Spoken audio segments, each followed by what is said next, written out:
Marcos, Kabanata 14. Pagkarangan ng 2 araw ay kapistahan ng Paskwa at ng mga tinapay na walang lebadura, at pinagsisikapan ng mga pangulong saserdote at ng mga eskriba kung paano siya ihuhulihin sa pamamagitan ng daya, at siya'y may papatay. Sapagkat sinasabi nila, huwag sa kapistahan, baka magkagulo ang bayan. At samantalang siya'y nasa Betanya, sa bahay ni Simon na kitongin, samantalang siya'y nakaupo sa pagkain, ay dumating ang isang babae na may dalang isang sisidlang alabastro na puno ng unghentong nardo na totoong mahalaga. At binasag niya ang sisidlan at ibinuhos sa kanyang ulo. Datapwat may ilan na nangagagalit sa kanilang sarili na nagsipagsabi, ano ang layon ng pag-aaksayang ito ng unghento? Sapagkat ang unghentong ito'y may pagbibili ng mahigit sa 300 denaryo at maibibigay sa mga dukha. At inupasalaan nila ang babae. Datapwat sinabi ni Jesus, pabayaan ninyo siya. Bakit ninyo siya binabagabag? Mabuting gawa ang ginawa niya sa akin, sapagkat laging nasa inyo ang mga dukha, at kung kailanman ibigin ninyo ay mangyayaring magawa ninyo sila ng magaling. Datapwat ako'y hindi laging nasa inyo. Ginawa niya ang kanyang nakaya. Nagpauna na siya na pahira ng katawan ko sa paglilibing sa akin.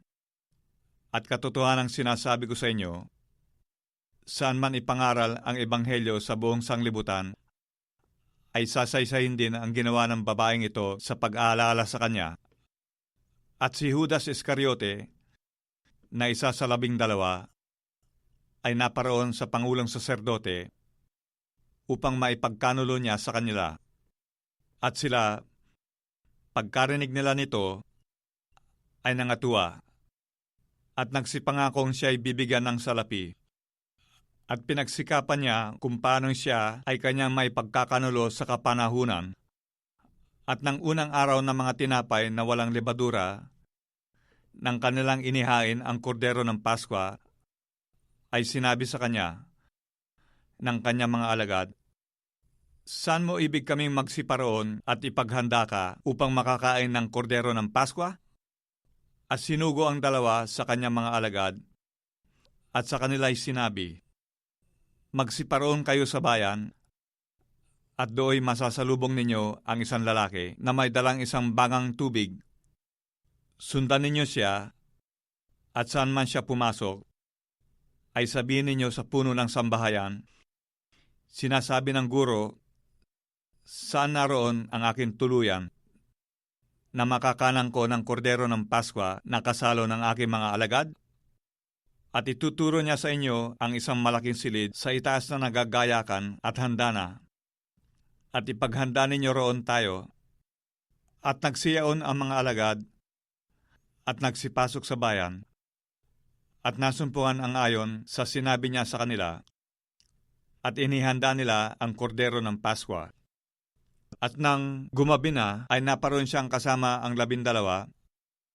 At samantalang sila'y nangakaupo na at nagsisikain, ay sinabi ni Jesus, katotohanang sinasabi ko sa inyo, ang isa sa inyo na kasalo kong kumakain ay pagkakanulo ako. Sila'y nagpasimulang nangamanglaw at isa-isang nagsabi sa kanya, ako baga? At sinabi niya sa kanila, isa nga sa 12, yaong sumabay sa aking sumausaw sa pinggan, sapagkat papanaw ang anak ng tao, ayon sa nasusulat tungkol sa kanya, datapwat sa aba niyaong taong nagkakanulo sa anak ng tao. Mabuti pa sa taong yaon ang hindi na siya ipinanganak. At samantalang sila'y nagsisikain, ay dumampot siya ng tinapay, at ng kanyang mapagpala, ay kanyang pinagputol-putol at ibinigay sa kanila at sinabi, inyong kunin, ito ang aking katawan.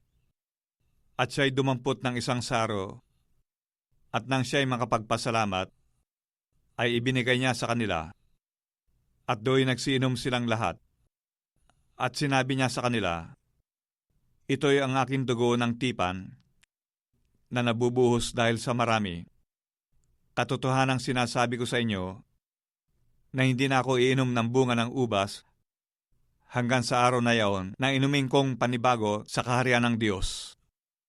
At pagkaawit nila ng isang imno, ay nagsiparoon sila sa bundok ng mga olibo.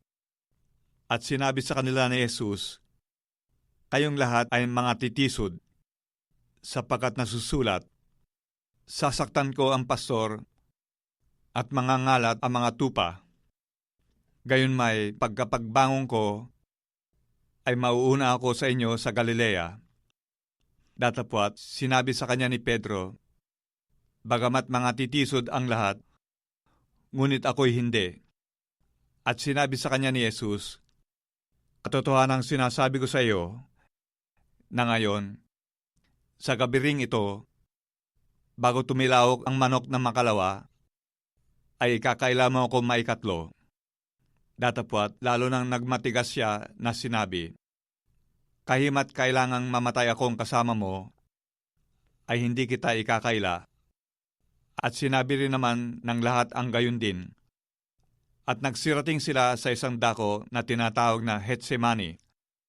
At sinabi niya sa kanyang mga alagad, "Magsiupo kayo rito, samantalang ako'y nananalangin." At kanyang isinama si Pedro at si Santiago at si Juan. At nagpasimulang nagtakang totoo at namanglaw na mainam. At sinabi niya sa kanila, "Namamanglaw na lubha ang aking kaluluwa hanggang sa kamatayan. Mga tira kayo rito at mangagpuyat." At lumakad siya sa dako paroon at nagpatira pa sa lupa at idinalangin na kung mangyayari ay makalampas sa kanya ang oras. At kanyang sinabi, "Aba, Ama, may pangyayari sa iyo ang lahat ng mga bagay. Ilayo mo sa akin ang sarong ito, gayunmay hindi ang ayon sa ibig ko, kundi ang ayon sa ibig mo." At siya'y lumapit, at naratnang sila'y nangatutulog, at sinabi kay Pedro, "Simon, natutulog ka baga? Hindi ka makapagpuyat ng isang oras? Kayo'y mangagpuyat at magsipanalangin, upang huwag kayong magsipasok sa tukso. Ang espiritu sa katotohanan ay may ibig, datapwat mahina ang laman." At muli siyang umalis at nanalangin, na sinabi ang gayon ding mga salita. At muli siyang nagbalik, at naratnang sila'y nangatutulog, sapagkat nangagbibigatang totoo ang kanilang mga mata, at wala silang maalamang sa kanila'y isagot. At lumapit siyang bilang ikatlo, at sinabi sa kanila, "Mga tulog na kayo, at mangagpahinga. Sukat na, dumating na ang oras, narito, ang Anak ng Tao ay ipagkakanulo sa mga kamay ng mga makasalanan. Magsitindig kayo, hayo na tayo, narito, malapit na ang nagkakanulo sa akin." At pagdaka, samantalang nagsasalita pa siya, ay dumating si Judas, na isa sa 12, at kasama niya ang isang karamihang may mga tabak at mga panghampas na mula sa mga pangulong saserdote at sa mga eskriba at sa matatanda. Ang nagkanulo nga sa kanya ay nagbigay sa kanya ng isang hudyat na sinasabi, "Ang aking hagkan ay yaon nga. Hulihin ninyo siya at dalhin ninyo siyang maingat." At nang dumating siya, pagdakay lumapit siya sa kanya at nagsabi, "Rabi," at siya'y hinagkan. At siya'y sinunggaban nila, at siya'y kanilang dinakip. Datapwat, isa sa nangaroon ay nagbunot ng kanyang tabak, at sinugatan ng alipin ng dakilang saserdote, at tinagpas ang kanyang tainga. At sumagot si Jesus at sinabi sa kanila, "Kayo ba kayo nagsilabas na parang laban sa isang tulisan na may mga tabak at mga panghampas upang dakpin ako? Araw-araw ay kasama ninyo ako sa templo na nagtuturo at hindi ninyo ako hinuli. Ngunit nangyari ito upang matupad ang mga kasulatan. At iniwan siya ng lahat at nagsitakas. At sinundan siya ng isang binata na nababalot ng isang kumot, ang katawan niyang hubot-hubad, at hinawakan nila siya. Datapwat, kanyang binitiwan ng kumot at tumakas na hubot-hubad. At dinala nila si Jesus sa dakilang saserdote, at nangagpipisan sa kanya ang lahat ng mga pangulong saserdote at ang matatanda at ang mga eskriba.